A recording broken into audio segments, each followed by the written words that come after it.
Adesso ci sono un po' più di giri. È stato il sindaco Giordani ad avviare simbolicamente la nuova condotta del gas che garantirà alla città di Padova una doppia alimentazione della rete di alta pressione. Acegas APS Amga, dopo poco più di un anno, ha ultimato i lavori di prolungamento della conduttura, 18 km di metanodotto che collegheranno le due cabine della rete gas da nord a sud, ovvero dall'area del fiume Brenta fino al confine della città con il comune di Abano Terme.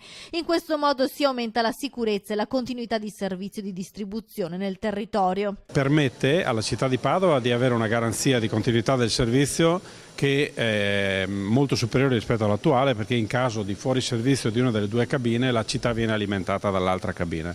In caso di eventi di grande impatto come le alluvioni che potrebbero creare disfunzioni nella cabina nord Brenta che alimenta buona parte della città, incluso ospedale, istituto oncologico Veneto, complesso universitario e zona industriale, ecco cosa accadrà oggi grazie a questo nuovo metanodotto. Con questo intervento, in caso di un evento di questo tipo, noi la città la alimentiamo da questa cabina, per cui riceviamo dalla rete nazionale il gas, dalla rete SNAM, dalla rete nazionale riceviamo il gas e lo veicoliamo nella città attraverso questa cabina, cosa che non sarebbe stata possibile senza l'interconnessione. I lavori per la realizzazione della nuova conduttura si sono svolti attraverso una tecnologia innovativa a basso impatto ambientale, scavando sotto il canale Battaglia.